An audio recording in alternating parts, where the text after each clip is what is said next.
各位线上的同修，大家晚安，大家好，欢迎大家来参加读书会。今天晚上我们读书会的主题是以能问于不能，才是有能。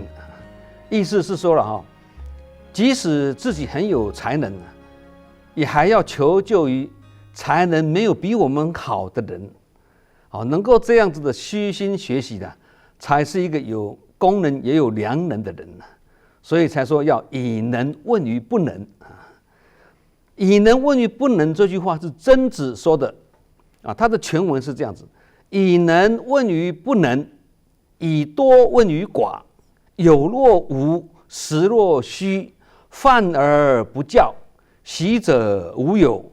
常从事于斯矣。这是曾子呢称赞颜回的美德而说的一句话啦。文言文比较深我们直接用白话文来解释大家一听就懂了。以能问于不能，以多问于寡意思是说颜回自己虽然知识非常的渊博学问高人一等，但却还是时常请教知识不如他的人，还要向不如自己的人学习一番那有若无，实若虚的意思就是自己是饱学之士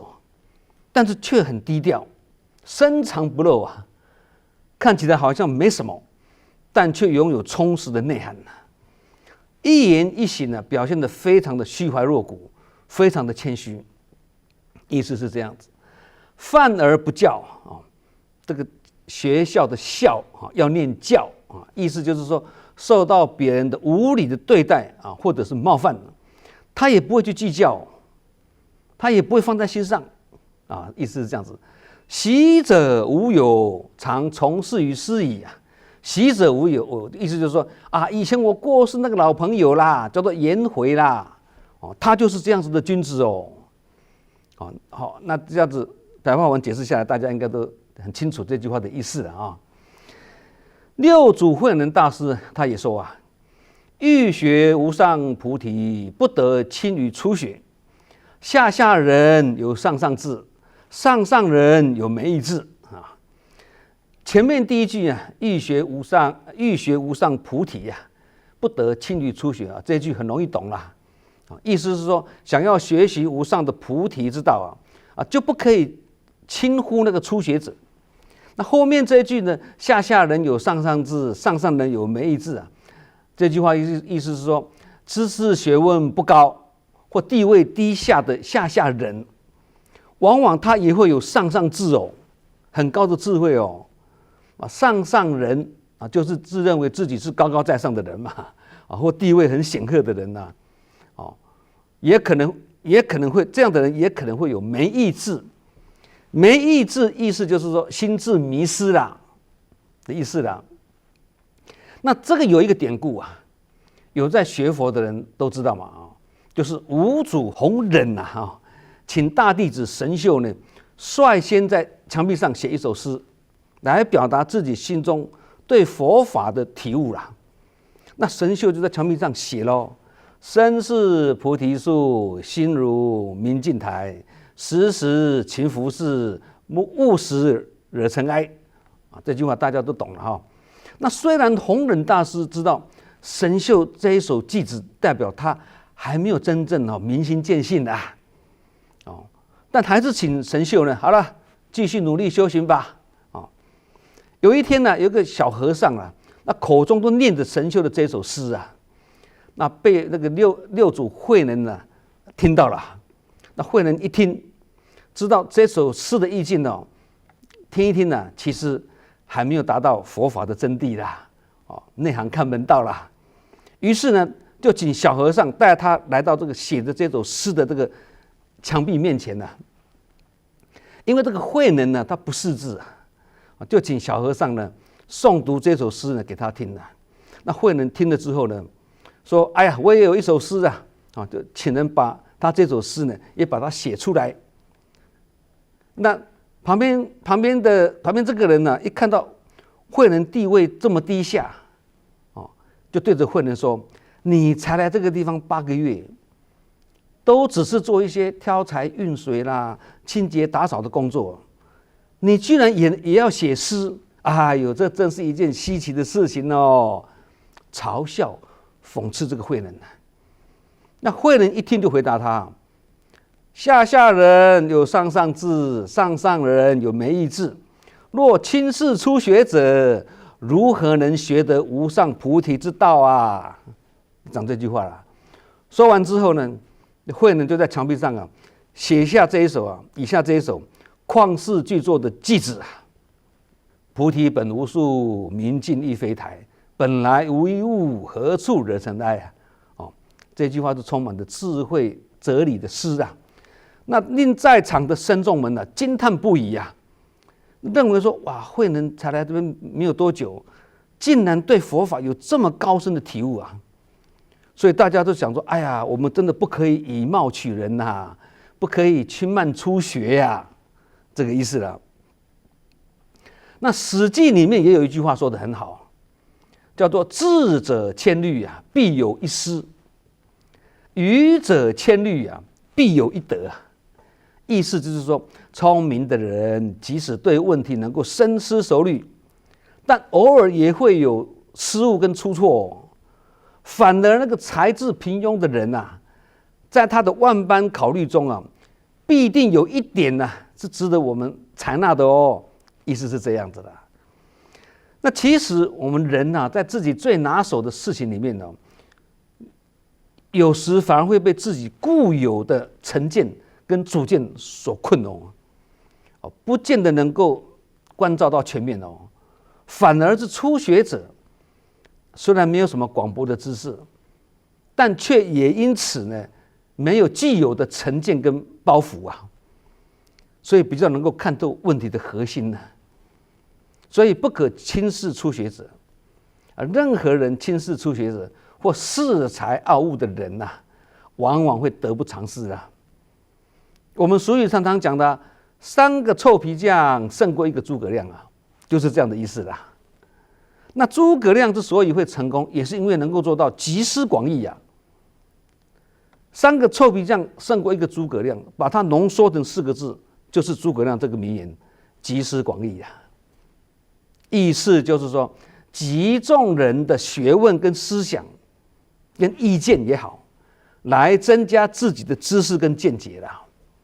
所以集思广益这句话跟以能问于不能2个是兄弟同行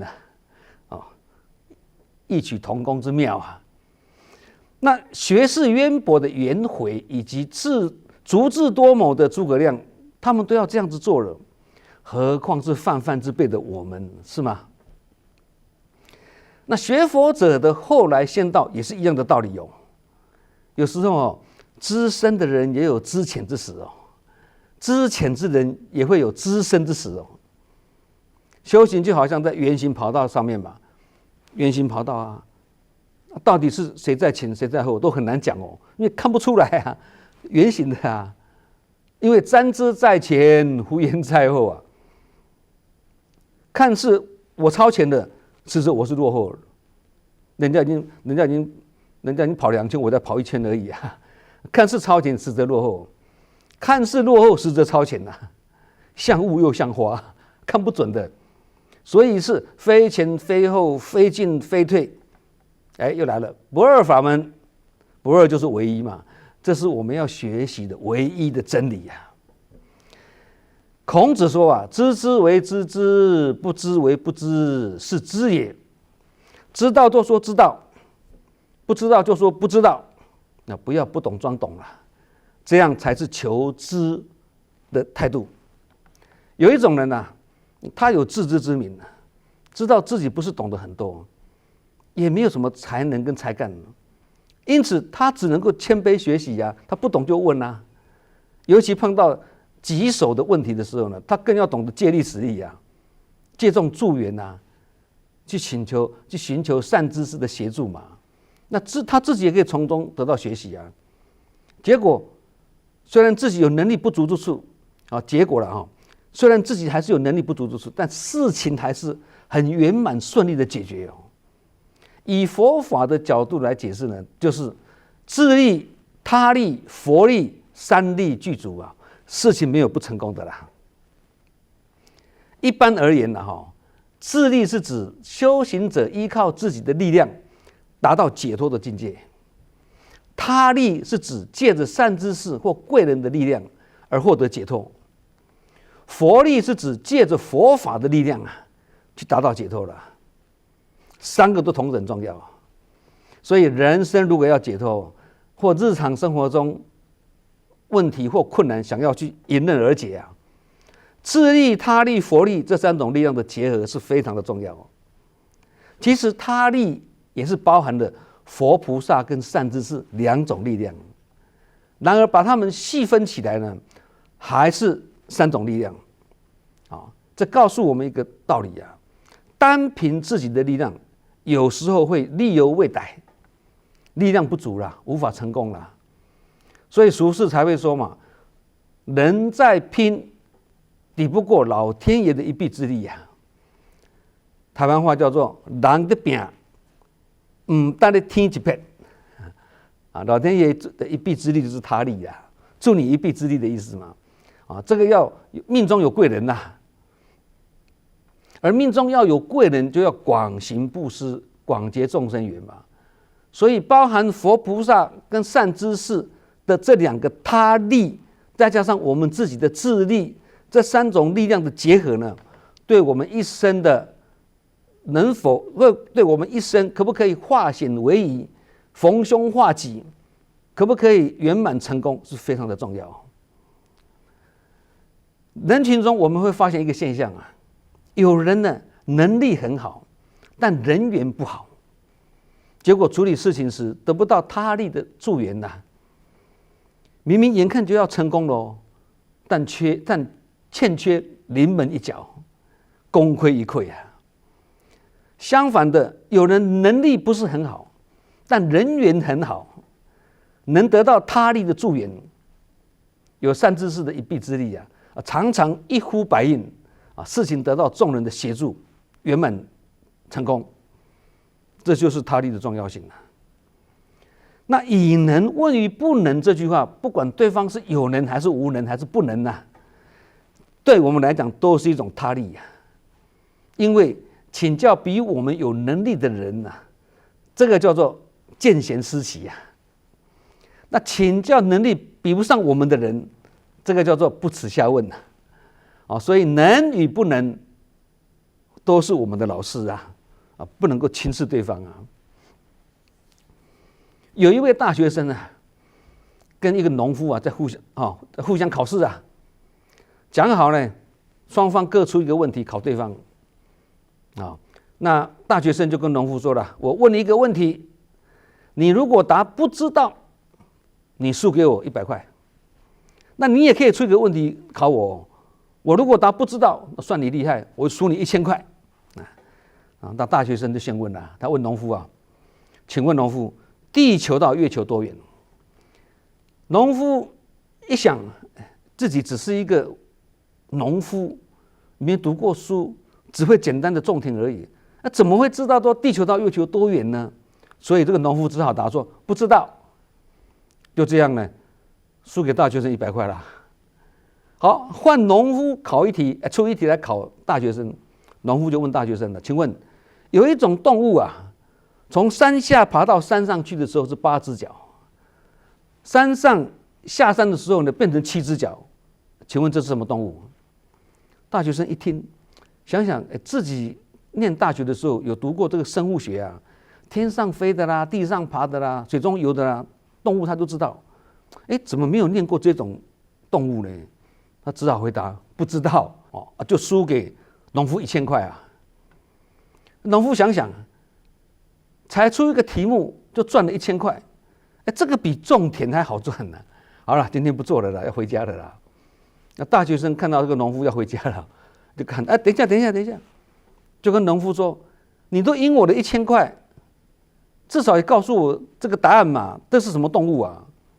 这个时候农夫就跟这个大学生讲我也不知道。所以农夫的智慧也不输你这个大学生是吗？这是个笑话了见贤思齐，见不贤内自省。这个贤跟不贤也都是我们的老师。同理，顺境跟逆境也都是我们的老师啦。因为逆境可以学习逆来顺受，叫做因缘观呐。顺境可以学习什么？顺来看破啊，叫做无常观呐。是非太多就要修什么清净观呐。哦，可以学习把是非当作教育嘛。哦，那《论语》里面的述而篇也有讲一句话，大家都能朗朗上口的，大家都从小念到大。三人行，必有我师焉呐。择其善者而从之，择其不善而改之啊。耳熟能详啊，3岁小孩听得懂啊，80老翁做不到啊，所以不能小看他。孔子说，3个人同行啊，其中必定有人可以作为我们学习的老师的。我们可以选取他的优点而学习，如发现他有缺点，我们则引以为戒，自我警惕，并加以改正。不过要注意哦，这个改正的改是改自己哦，不是改对方哦。拿这个来自我警惕之后呢，有则改之，无则加勉嘛。所以三人行这个三呢，不是代表真正的三呐。啊，这个以前我们讲的说三思而后行嘛，这个三思的三也不是说3次啊，三是这个形容词啊，多数的意思啊，不是只有3个人呐。那为什么有我师呢？因为一群同行的人遇到事情的时候，或者遇到状况的时候呢，都会各自表现出不一样的言行、举动跟反应嘛。必有我师，这个师就是学习跟效法的意思啦。也就是说，在这些人不同的言语、举动、反应当中呢，必定能找到值得我们学习效法的地方啦。好坏都可以学啦。那3个人同行都有得学了，何况是人群中一大堆人呐，那更是学不完呐。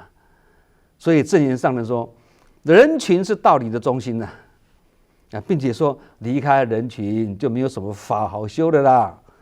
可见学佛也好，学习也好，不能离开人群呐。不要说山呐，人群啊，这个是先决条件的。这样身体力行的菩萨道思想，跟孔子的儒学思想是不谋而合哦，各有千秋啊，非常奥妙。《书经》这本书里面有提到一句话也很好：能自得失者亡啊，为人莫及者亡。2个都是亡啊。那第一句的亡是国王的王，第2句的亡是死亡的亡啊，不一样啊。第一句能自得失者亡，意思是说，我们随时随地在所处的环境中啊，只要自己能够谦虚学习啊，自我充实啊，这样就好像得到许多老师的教导一样哦，就能成才，担当起利益大众的领众者啊，哦，就是王嘛。那第2句的意思刚好相反啦，简单讲就是总认为别人都不如自己啦。这样的人就会自取灭亡了。整句话呢可以这样解释啊，可以这样解释：能够以圣贤为师的君主，就能称王于天下。认为自己很厉害，谁都不如自己，这样子的君主呢，最终将失去天下了。那领众者或领导者也是要以此当警惕哦。所以善于学习跟不断的学习是成功者的必备条件呐。刚刚前面讲诸葛亮之所以会成功，是因为能做到好察而言，也就是以能问于不能呐。那其实不只是诸葛亮好察而言呐，尧舜的舜也是一样啊，正言上人也是一样啊，很多高僧大德也不例外。孔子说：“舜其大之也与？舜好问而好察雅言，隐恶而扬善，执其两端，用其中于民，其斯以为舜乎？”这句话文言文也是很难的，我们直接用白话文解释啊。那意思是讲，孔子说，舜可以算是一个大智慧的人吧？舜喜欢向别人请教，即使别人的话很浅显，他都会仔细听哦。为的是要发现有利于自己学习的东西呀。顺并且能够包容别人的短处，去赞叹别人的长处，也能够包容别人的恶言恶语，他还可以宣扬别人的雅言正语啊。即使看他不顺眼，他还是可以这样子做啊。这个叫依法不依人啊。对，那顺就是这样能够掌握事情两个极端，并采纳中庸之道去引导百姓。这个就是舜之所以能够成为舜帝啊，皇帝的帝，舜帝的原因啊。那这一句是孔子赞叹舜的话，也是很发人深省的啊。所以不只是要虚心请教别人而已哦，连别人讲的平凡浅淡之语啊，我们也是要用心聆听哦。正言上人就是这样的身教。我们常常在连线，我们以前有分享过了哈，常常在连线或现场的温馨交流里面呢，我们会觉得有些志工分享听起来好像是没有什么重点啊，枯燥乏味啊，但是上人都是很用心在听哦。这个就是平凡浅淡之言呐，但是上人很用心听啊，并在那位志工分享完之后呢，还做出辞示，那一种对每一位志工的充分尊重呢，做出最好的身教啊。这个跟刚刚那个舜啊一样的这个涵养啊。那正言上人也不止以慈悲等观看待每一位志工，对待万物也是没有分别哦。有去过净思精舍、花莲净思精舍的人呢，都知道净舍有一条非常庄严的朝山步道嘛，每年都在那边朝山嘛，上面都是铺满一片片大片的大理石啊。当大理石铺到靠近步道旁的大树的时候呢，一般的师父都是会直扑过去嘛，反正没有碰到嘛，对。但上人对那位有园艺专长的志工就说了，这棵大树原本就生长在那里，我们要做步道，碰到它的时候，我们要礼让、尊重它，所以大理石需要照着树干的圆弧形呢去做切割、绕道，不能直扑过去，这样才是对万物的尊重。这就是正言上人的身教。好，各位可以看那个相片，最近才拍的啦。所以圣人也好，伟人也好，或者修养很好的人呢，都有虚怀若谷跟韬光养晦的这个涵养。虚怀若谷是形容人呢，做人很谦虚，也能接受别人的意见。那韬光养晦呢，是比喻将自己的才华跟才智呢，隐藏起来，真人不露相啦，不使外露啦。虽然是这么低调哦，做人很低调哦，但他却不会埋没他的才华跟才智，他一样的发挥的淋漓尽致。所以做事虽然是高调，但是做人很低调啊。这样的涵养都是要经过不断的学习跟淬炼的。所以不管是虚怀若谷啦，或韬光养晦啦，或移尊就教啦，这样子的人格特质，简单讲就是不耻下问的学习精神。不耻下问这句经典名句是出自《论语》啊，整句话是敏而好学，不耻下问，是以谓之文也。意思就是说，天资聪明又好学，还能谦虚的向地位才学不如自己的人去请教，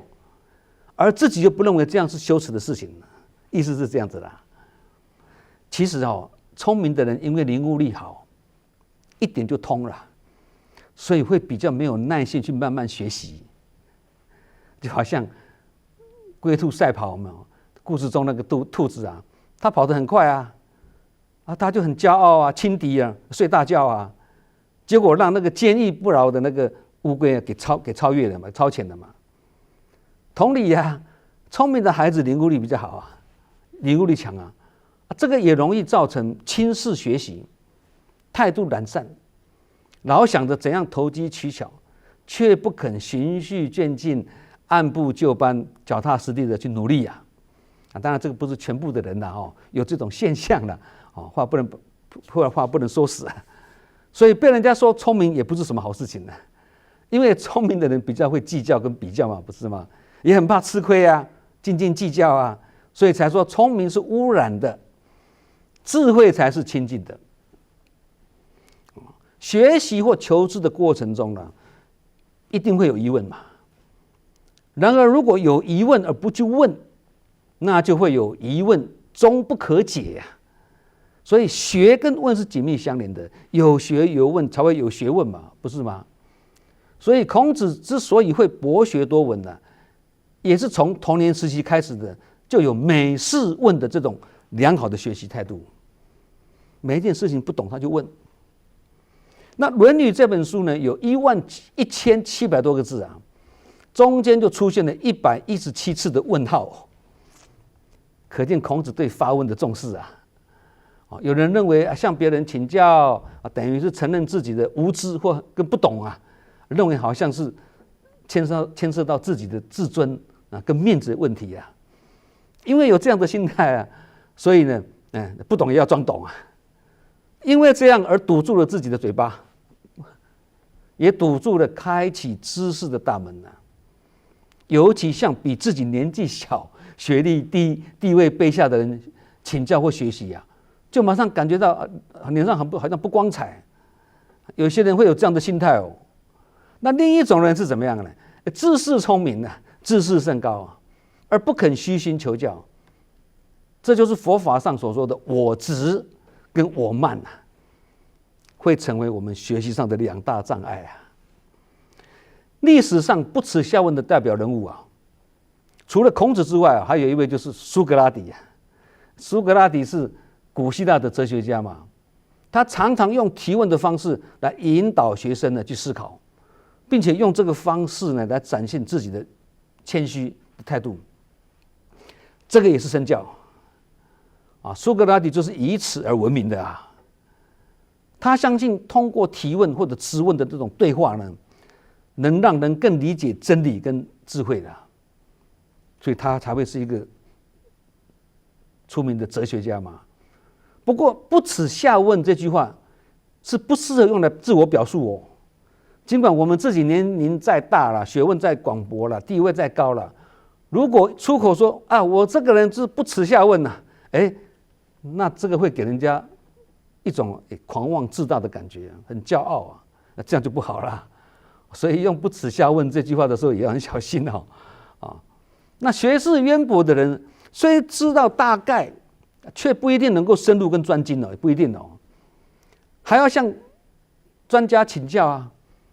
因为术业有专攻啊，文道有先后啊，所以半桶子水会响叮当啊，饱满的稻穗总是弯着腰啊。其实真正有学问的人哦，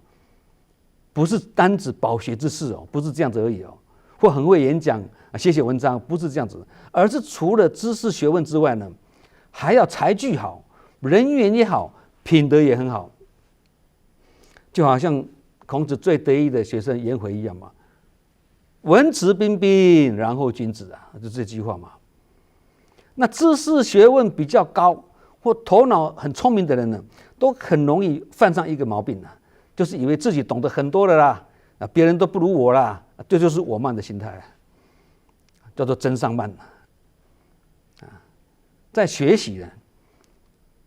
或修行的道路上啊，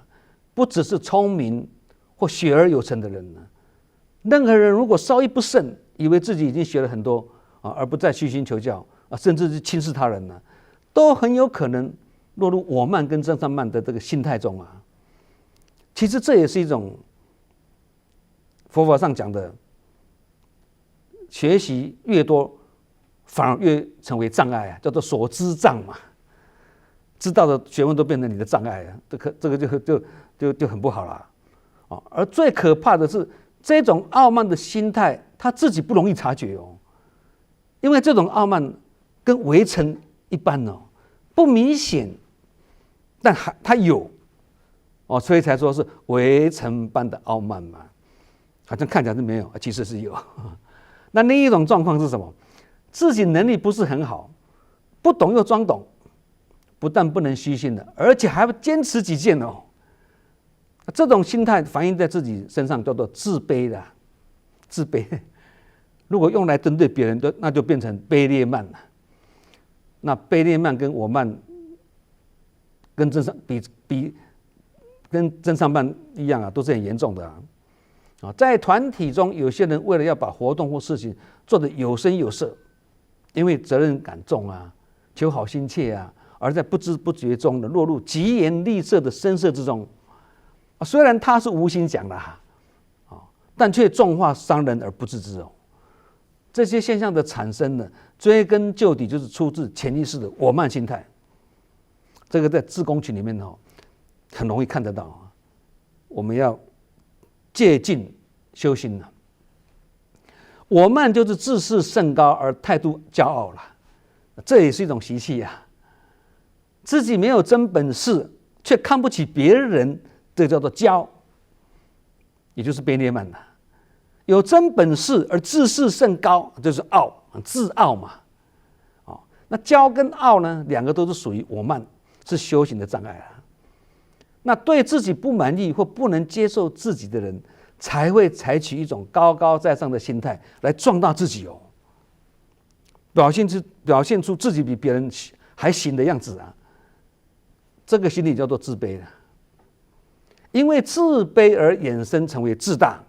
变成我慢了。用在自己身上叫做我慢了，用在别人身上叫做卑劣慢了。听起来是令人毛骨悚然有人生经验并不代表有人事历练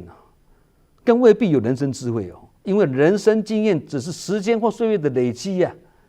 这个不必学，大家都会有。